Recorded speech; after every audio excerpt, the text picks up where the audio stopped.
இந்த மேடை வந்து எனக்கு ரொம்ப ஸ்பெஷல் மேடைன்னு சொல்லலாம். இன்னும் சொல்லப்போனால் பிளஸ்டு ஸ்டேஜ்,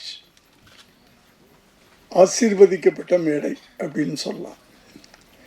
ஏன்னா நான் உட்கார்ந்துருந்தது கத்தோலிக்க திருச்சபையின் தலைமையிடம் ரோம். அங்கேருந்து நான் 2 தரம் போயிருக்கிறேன். அங்கேருந்து இந்த விழாவுக்கு வந்திருக்கின்ற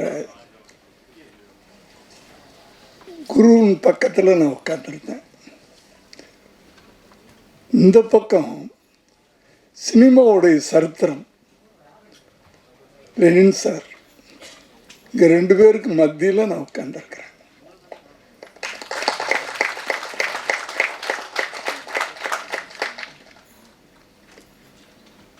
அத்தனை படம் பண்ணேன், அது இது அதெல்லாம் எனக்கு ஞாபகம் இல்லை. இந்த 2 பேர் மத்தியில் நான் உட்கார்ந்துருந்ததில்ல, அதை எனக்கு ஏற்படுத்தி கொடுத்த ஃபாதர் ஸ்டீஃபன். நன்றி சார்.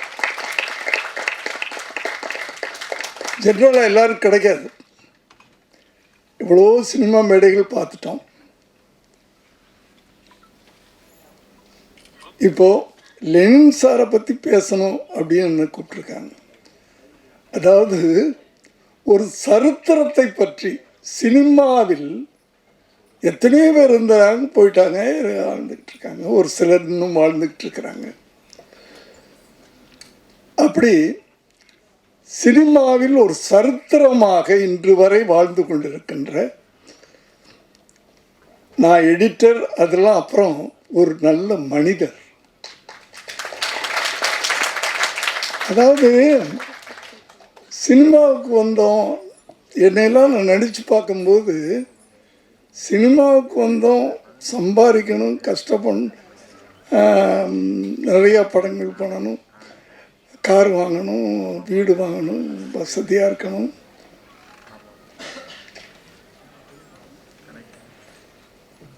அசிங்கமாக இருக்குது அதை நினைக்கும்போது. சினிமாவை ஒரு தவமாக எடுத்துக்கொண்ட ஒரு சிலரில் லெனின் சார்.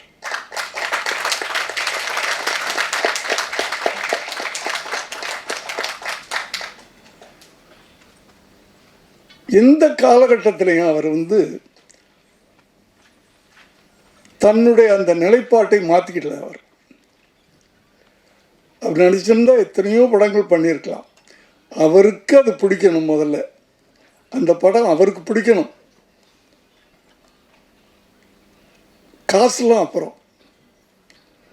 இன்று வரை நான் நினைக்கிறேன் டி சினிமா அவர் சம்பளம் வாங்குறது இல்லைன்னு நினைக்கிறேன். கரெக்டாக? டி சினிமா இல்லை, பார்த்துக்குங்க. தான் மனிதன் இப்படித்தான் வாழணும் அப்படின்றதுக்கு அவர் ஒரு உதாரணம். அப்புறம் சினிமாவுக்கு வர்றேன். ஒரு மனிதன் தன் வாழ்க்கையை டிசைன் பண்ணிக்கிறாங்கல்ல, வடிவம் அமைச்சுக்கிறது.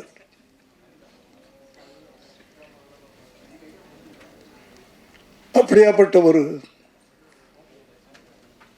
ஒரு நல்ல மனிதரை பற்றி பெருமையான விஷயம், பெருமைப்படுறேன்.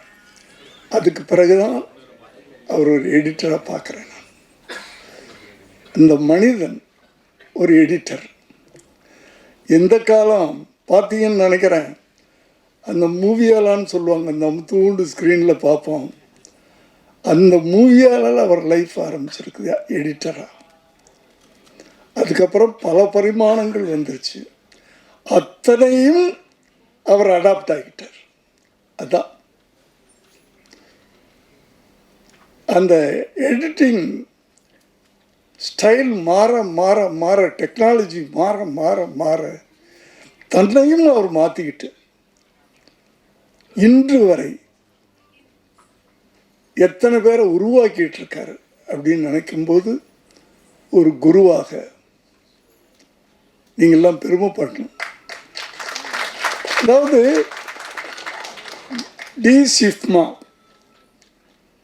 அதை பற்றி சொல்லணுன்னா இப்போ நிறையா நான் வந்து இப்போ பர்டிகுலராக எதையும் சொல்ல, நிறையா வந்து ஃபிலிம் இன்ஸ்டியூட் நிறைய வந்துடுச்சு. ஆனால் ஸ்டீஃபன் சார் பண்ணிக்கிட்டு இருக்கிறது வந்து நான் அவர்கிட்ட கொஞ்ச நாள் தான் நான் பழகியிருக்கேன், ஒரு வருஷம் பழகியிருக்கேன்னு நினைக்கிறேன். அந்த ஒரு வருஷ காலத்தில் அவர் இதை ஒரு வியாபாரமாக அந்த நோக்கத்தில் அந்த டிசிமாவை அவர் நடத்தலை. முதல்ல ஒரு சர்வீஸாக எடுத்துக்கிட்டார். அந்த சர்வீஸுக்கு ஒரு நல்ல மனிதன் பில்லராக இருக்கார் லெனின் சார். அதனால் மறுபடியும் நான் சொல்லிக்கிறது பெருமையாக இருக்கிறது. அப்படியாப்பட்ட இந்த விழாவில் நான் கலந்துக்கிட்டது ரொம்ப நல்ல விஷயம். அடுத்தது இங்கு இன்று இந்த 3வது பட்டமளிப்பு விழா, அதில் இன்னைக்கு அந்த பட்டம் வாங்கிய அத்தனை பேருக்கும் என்னுடைய வாழ்த்துக்கள். ஒரு நல்ல கலைஞர்களை நீங்கள் உருவாக்குறீங்க சார், உங்களுக்கு நன்றி. ஏன்னா ஒரு பானை சோத்துக்கு ஒரு பாதம் ஒரு சோறு தான் அப்படின்னு அந்த காலத்துலேருந்து சொல்லிக்கிட்டு இருப்போம். 3 ஷார்ட் ஃபிலிம் பார்த்தோம். 3 விதமான. ஆனால் இதில் எனக்கு ஒரு ஆச்சரியமான விஷயம், சினிமா ஆரம்பித்தது வந்து ஊமை படம்னு சொல்லுவாங்க, டைலாக்கே இருக்காது அப்படின்னு சொல்லுவாங்க. அந்த காலகட்டம்லாம் நமக்கு எந்த வருஷம்னு தெரியல, நம்ம தெரியாது.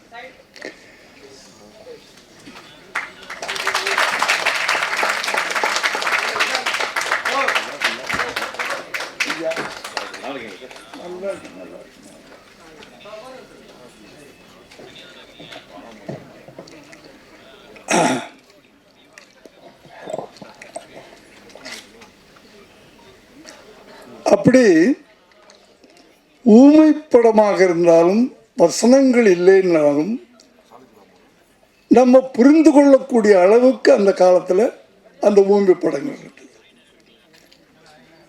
நம்ம காட்சிகளை பார்த்தே புரிஞ்சுக்கலாம்.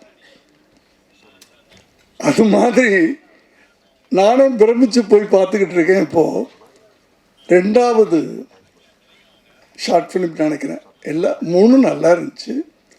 ஆனால் இப்போ இளைஞர்கள் வித்தியாசமாக நினைக்கிறாங்கல்ல, திங்க் பண்ணுறாங்கல்ல. நான் மற்றவங்களிலேருந்து வேறுபட்டு இருக்கேன். என் படம் மற்றவங்களிலேருந்து வித்தியாசப்பட்டிருக்கணும். அந்த 2வது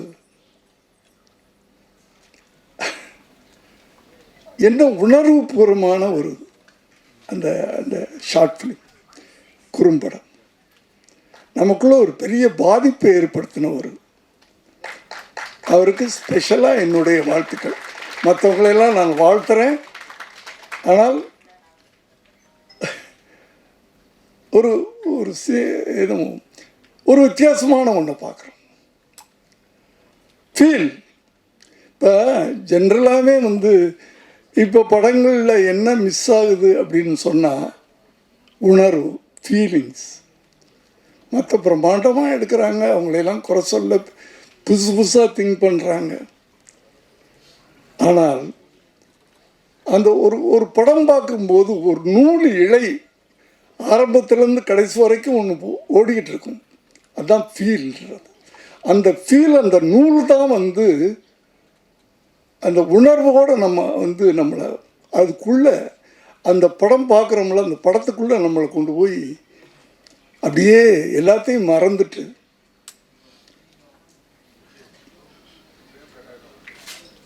அது அடுத்தது அதில் ஒரு இடத்துல நான் அந்த ஷார்ட் ஃபிலிம் பிறகு டிசிமாவை பற்றி போடும்போது போட்டிருந்தாங்க. ஒரு கலைஞனுக்கு அவன் டைரக்டராக இருக்கட்டும், எடிட்டராக இருக்கட்டும், சினிமாட்டோகிராஃபர், ஒளிப்பதிவாளராக இருக்கட்டும், எழுத்தாளனாக இருக்கட்டும்,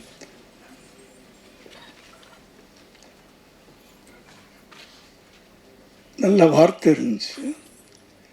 மென்டல் பவர், அதாவது அறிவுன்றது ஒரு கதை எழுதுனா அதெல்லாம் பண்ணுறோம், டைரக்ட் பண்ணுறோம்,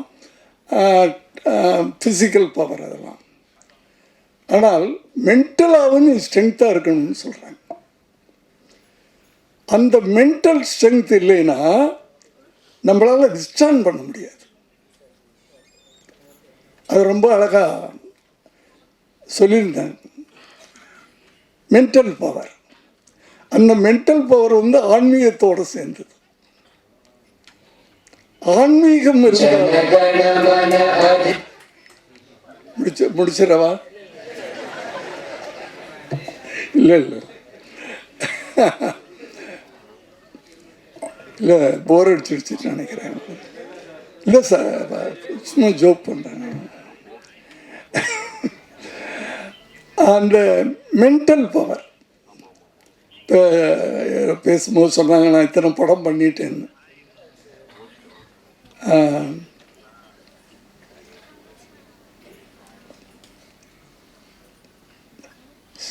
91 சட்டம் ஒரு 81 சட்டம் ஒரு ரிலீஸ் ஆகுது.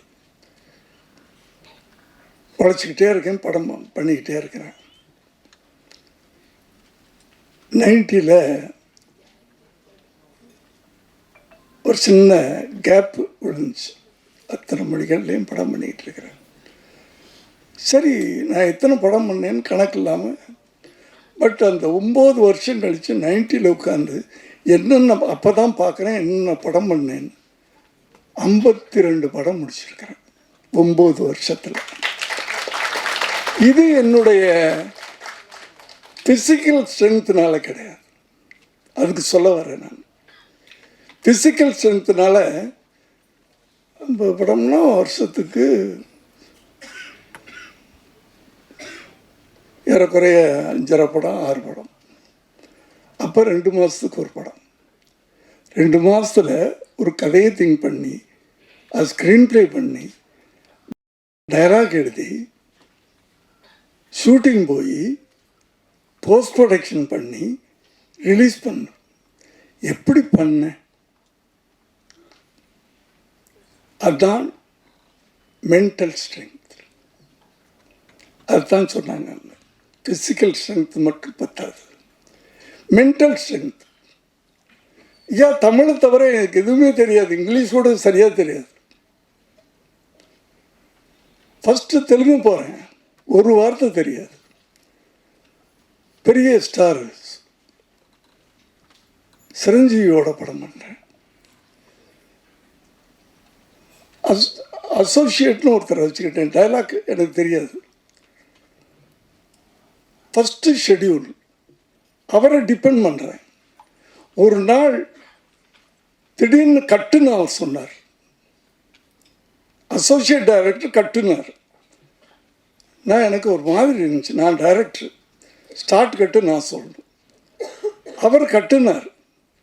கூப்பிட்டு மெதுவாக எதுக்கு கட்டு சொல்லல சார், டைலாக் தப்பாக இருக்கு. நான் சிரஞ்சீவி சார்கிட்ட போய், சார் எனக்கு 2 மாதம் டைம் கொடுக்க கேப் அப்படின்னு கேட்டேன்.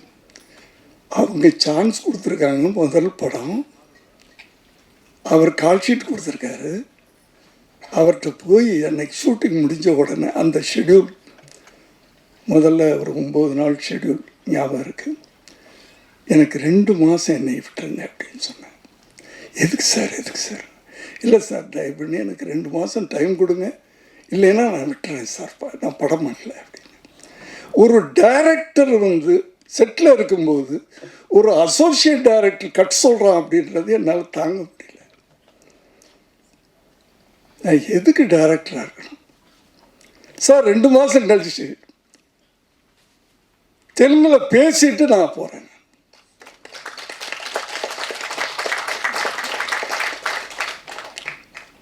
ரெண்டாவது படம் அவரோடையே படம் பண்ணுறேன்.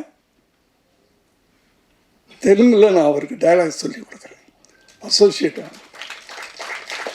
இது எல்லாம் எதுக்கு சொல்கிறேன்னா, நான் வந்து செல்ஃப் பூஸ்டிங்காக இல்லை, மென்டல் பவர் நம்ம கற்றுக்கிறோம் ஐயா.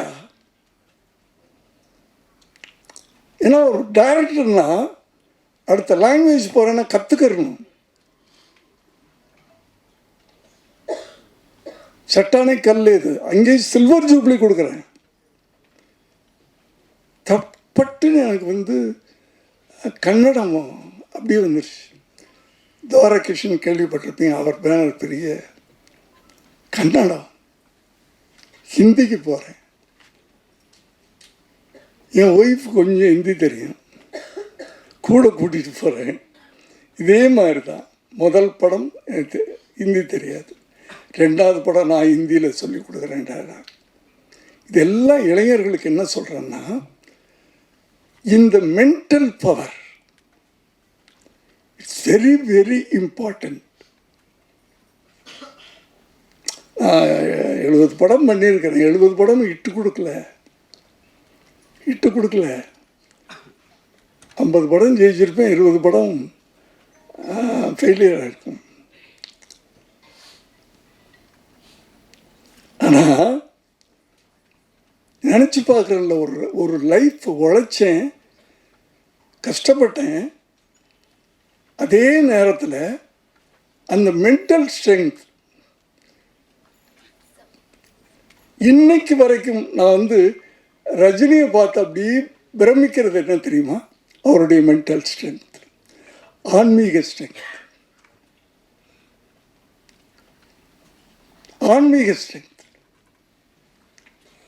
இதை இளைஞர்கள் நீங்கள் வளர்த்துக்கிட்டீங்கன்னா, ஏன்னா ஏதோ ஒரு நல்ல விஷயம் சொல்லணும், மேடை கிடைச்சா அதை நான் யூஸ் பண்ணிக்கணும்னு நினைப்பேன். அந்த இளைஞர்கள்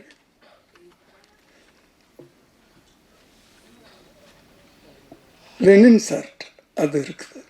அந்த அந்த அந்த அந்த ஆன்மீகம் எடுத்த உடனே யாரை போட்டார்? அவர் லைஃப்பில் புத்தரை போட்டார். அவரே ஒரு புத்தர் தான். அதாவது வெற்றிகளை அவர் தலையில் வச்சுக்கல. இந்த இந்த ஒரு ஒரு வாழ்க்கை சரித்திரமாக இருந்து வாழும்போதே அவர் சரித்திரம் சார். வாழ்ந்த பிறகு சரித்திரம் படிச்சது ரொம்ப பேர், வாழும்போதே அவர் சரித்திரமாக இருக்கார். காரணம் என்னென்னா, அவர் தன்னுடைய திறமை, அந்த வெற்றி இதையெல்லாம் தலையில் வச்சுக்கல. நம்ம 2 படம் சக்ஸஸ் ஆன உடனே டப்புன்னு தலை காணாமல் போயிடுது. நமக்கு தலைன்னு ஒன்று இருக்கிறதே காணாமல் போயிடுது, இல்லைன்னா கனமாயிடுது. நமக்குன்னா எல்லாரையும் நான் சொல்ல எனக்குன்னு வச்சுக்கேன். அப்புறம் அதுவே கான்ட்ரவர்சி ஆகி போகுது. எனக்கு அப்படின்னு வச்சுக்கலாம். நம்ம இப்போ எனக்கு அப்படி நான் இருந்ததில்லை இன்றைக்கு வரைக்கும். ஏன்னா நான் இன்றைக்கும் எங்கள் அம்மா ஒரு டீச்சர், எலிமெண்ட்ரி ஸ்கூல் டீச்சர். இப்படி ஒரு லைஃப் நமக்கு கிடைச்சிருக்கு. சினிமா எப்படியாப்பட்டது?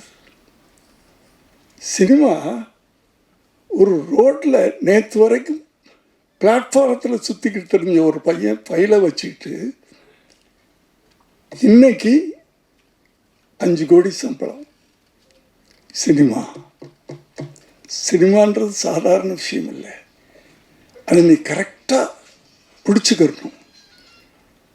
வெற்றி கிடைக்கும்போது அந்த வெற்றியை தலைக்கு கொண்டு போகாமல் அப்படியே ஒன்று அடுத்து வெற்றி கொடுக்கணும், அடுத்து அதை விட வெற்றி கொடுக்கணும். சங்கரை சொல்லுவாங்க எல்லாரும், அவ்வளோதான், அவர் இட்டு கொடுத்துட்டாரு, அடுத்த படம் அவரால் முடியாது, அடுத்த படம் அவருக்கு அதை விட அடுத்த வெற்றி. அதுதான் முதல்ல ஒரு வெற்றி கொடுக்குறாங்க வர்ற இளைஞர்கள், அடுத்து அவங்களுக்கு சூப்பர் ஸ்டார்லாம் கிடச்சிட்றாங்க, அதை வச்சு வெற்றி அடைகிறாங்க. 2 படம் 3 படம் அப்புறம் காணாமல் போயிடும். அப்படி இல்லை. அதுக்கு தான் வேணும்னு சொல்கிறேன். உங்களை நீங்கள் மென்டல் ஸ்ட்ரென்த் பண்ணிக்கிங்க தயவு பண்ணி. இந்த இளைஞர்கள்லாம் இங்கே, அதாவது ஒரு நல்ல ஆன்மீக சூழ்நிலை ஒரு குருமார்கள் நடத்துகின்ற ஒரு இன்ஸ்டியூட்டில் நீங்கள் படிக்கிறீங்க. அதனால் வெறும் நம்ம பட்டம் வாங்கணும் அப்படின்னு இல்லாமல் அந்த நான் சொல்கிறது I am not talking about religion. அதை இன்னைக்கு அதை நான் க்ளோரிஃபை பண்ணுறணும்னு அப்படி எது பேசினாலும் பயமாக இருக்கு. ஆனால் நம்ம பேசிதான் மனசில் இருக்கிறது. நான் ஆன்மீகம் தான் சொல்கிறேன், ஆன்மீக பவர். எந்த மதத்தையும் நான் சொல்லலை. அந்த ஆன்மீகம்ன்றது மதங்களையெல்லாம் கடந்தது. அதுக்கு ஜாதி தெரியாது, மதம் தெரியாது, இனம் தெரியாது. ஆன்மீகம் ஸ்பிரிச்சுவல். அதனால் நான் தப்பாக எடுத்துக்காதீங்க யாரும். மதங்களையெல்லாம் கடந்தது. ஆன்மீகம் கடவுளை கடந்தது. இன்னும் சொல்லப்போனால் பெரியாரை நான் சொல்லுவேன், கடவுளை இல்லைன்னு சொல்றது ஆன்மீகம் கூட சொல்லலாம்.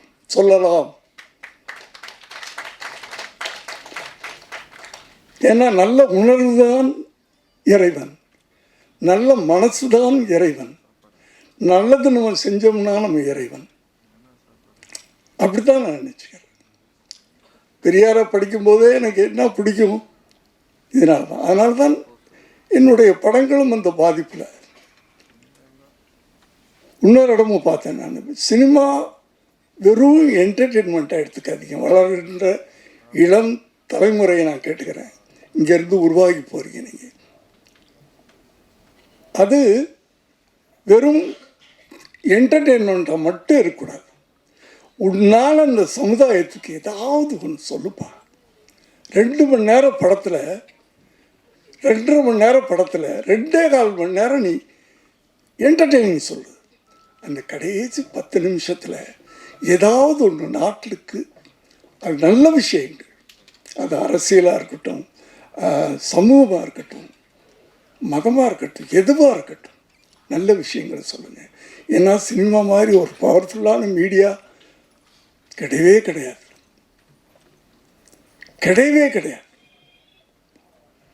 எப்படி பவர்ஃபுல்லான ஒரு உதாரணத்துக்கு ஒன்று சொல்கிறது, இந்த ஜென்ரேஷனுக்கு தெரியாது.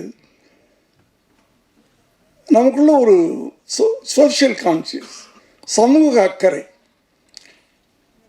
நான் எந்த கட்சியும் கிடையாது இன்னைக்கு வரைக்கும். இப்போ வேணா இருக்கலாம், ஒரு கட்சியில் சேர்ந்துட்டேன் நான்.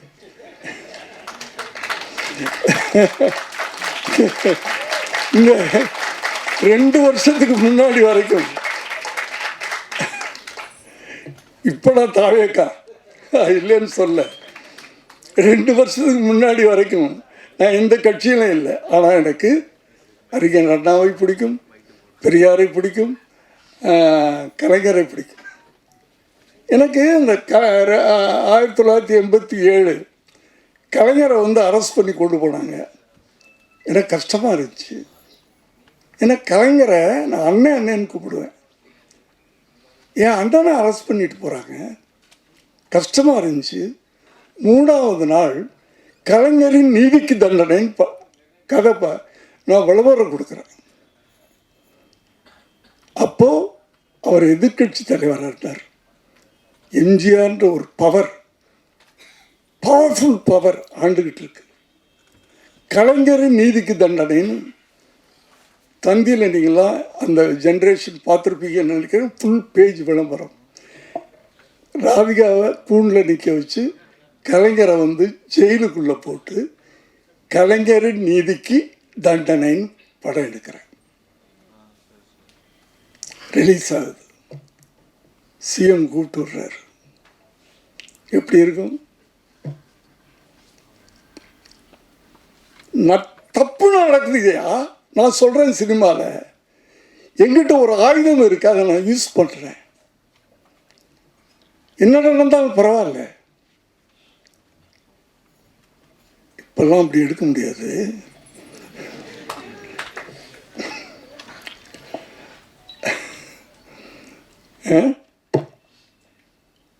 எடுத்தோம்னா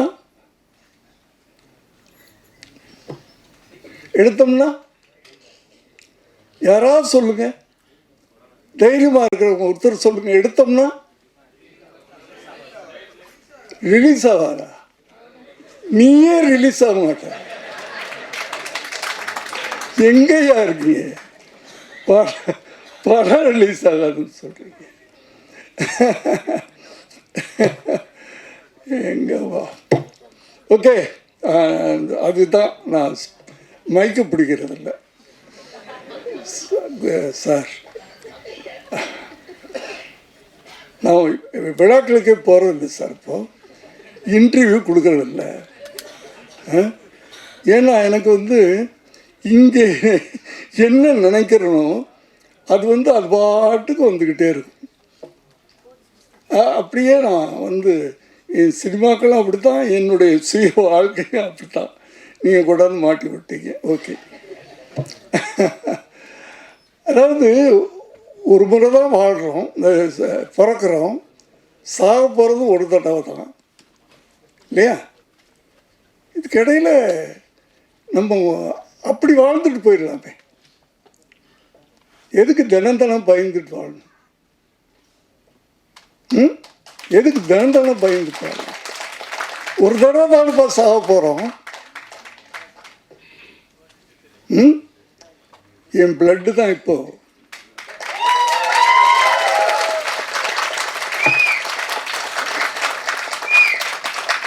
ஜீன் தானே, ஜீன் தானே. எங்கெங்கோ போயிட்டேன், எங்கெங்க வந்துட்டேன், சாரி. லெனின் சார், ஜீன்னு சொன்னோன்னே லெனின் சார். பீம்சிங்கை பற்றி இந்த ஜென்ரேஷனுக்கு தெரியாது. நான் படங்கள்லாம் பார்த்துருக்கேன். ஒவ்வொரு படத்துலையும் அந்த குடும்ப உறவுகள் இப்போ குடும்பமே கிடையாது. புருஷன் பொண்டாட்டி பிள்ளை கூட அந்த 18-20 வயசு வரைக்கும் சம்பாதிக்க ஆரம்பிச்சிட்டான்னா அவ்வளோதான். இதுதான் குடும்பம்னு ஆகிப்போச்சு. அப்போ எப்படின்னா குடும்பம் எப்படின்னா, அப்போல்லாம் அப்பா, அம்மா, தாத்தா, பாட்டி, மாமே, மச்சான், அக்கா, அந்த உறவுகள் எங்கன்னு போச்சு அண்ணே? நீங்கள் சிரிக்க வச்சுக்கிட்டே இருப்பீங்க. படங்கள் அப்போல்லாம் ஒரு என்னதான் அதில் என்டர்டெயின்மெண்ட் அதுக்கு இது இருந்தாலும் அது ஒரு பாடமாகவும் இருந்துச்சு. இப்போ ஒரு படங்களாக. ஸோ இளைஞர்களை கேட்டுக்கிறேன், எடிட்டர்ஸ் வரவங்க, நானும் ஒரு லெனின் சார் மாதிரி எதிர்காலத்தில் வரணும் அப்படின்னு நினச்சிங்க. ஒவ்வொரு கலைஞனும் அப்படி வரணும்.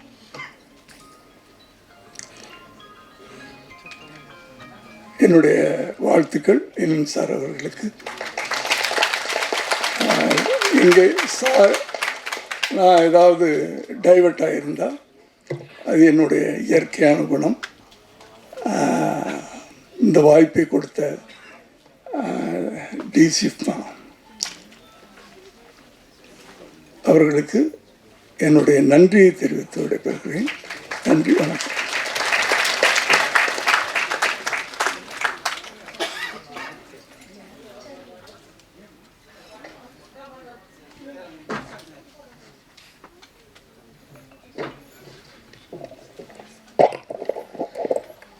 Thank you so much sir. உங்களோட ஒரு வார்த்தைகளும் தங்க சொற்கள் மாதிரி இருந்துச்சு. ஒரு லெஜெண்டை இன்னொரு லெஜெண்டை பற்றி பேசுறது எவ்வளோ புல் அரிச்சது இல்லை? சரி, ஓகே. நெக்ஸ்ட்